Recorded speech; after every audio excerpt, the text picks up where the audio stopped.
Coucou, c'est Daniel Brouillette, l'auteur trop paresseux pour se raser avant de tourner ses capsules. Bienvenue au mot de la semaine.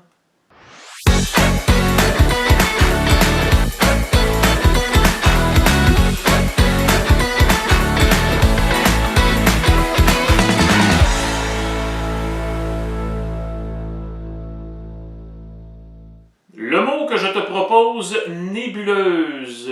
Dans ce cas-ci, un nom féminin. Une nébuleuse, qu'est-ce que c'est? Est-ce que c'est A, la traînée blanche derrière les avions? Est-ce que c'est B, un nuage cosmique? Ou bien C, un cratère sur la Lune? Une nébuleuse. Ouais, on est toujours dans le thème de l'espace. Thème que j'aime bien d'ailleurs. Plus intéressant que de parler pendant un mois des nombrils, des vers de terre. Ça serait pas super intéressant. L'espace, il y a beaucoup de choses à dire, dont le mot nébuleuse. Ok, c'est l'heure de voter. Il suffit tout simplement de lever la main.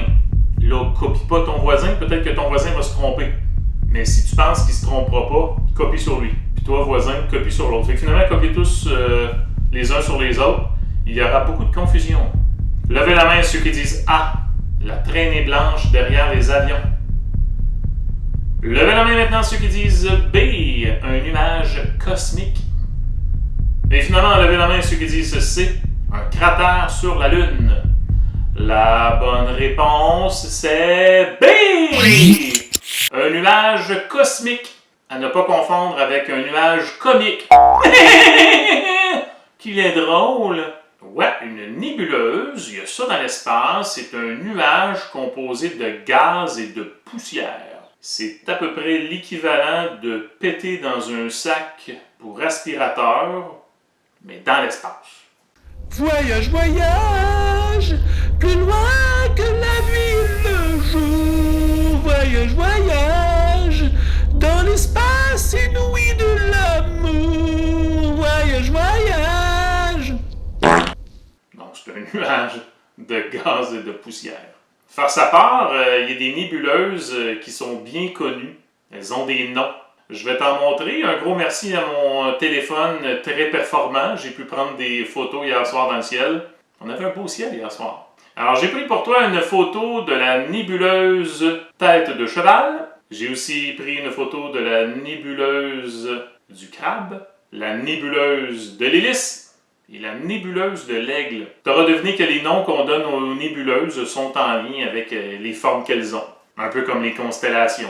Dans la vie de tous les jours, l'adjectif nébuleux est souvent utilisé. Nébuleux, nébuleuse. C'est pour ça qu'au début, je t'avais parlé du nom nébuleuse, mais une chose peut être nébuleuse. Alors, quelque chose de nébuleux, c'est quelque chose qui est obscur, qui n'est pas clair. Bien sûr, un ciel va être nébuleux, donc là, c'est un ciel qui va être nuageux. Mais si on sort de ce contexte-là, par exemple, on va dire qu'une personne est morte dans des circonstances nébuleuses. Ça veut dire que la personne est morte dans des circonstances douteuses. C'est vraiment pas clair. Là. C'est une espèce de crime à moitié maquillé. Là. Ils ont anguille sous roche, c'est louche. Une réponse nébuleuse, c'est une réponse qui n'est pas claire du tout. Si un élève se fait chicaner, enguirlandé par le directeur de l'école, il peut essayer de lui raconter une histoire, mais elle risque d'être plutôt nébuleuse. Une chose que j'ai découverte en préparant ma capsule, c'est qu'il existe une panthère nébuleuse. Elle tient ce nom-là parce que ses taches, elles ont un peu les formes de nuages. Voici une panthère nébuleuse qui saute.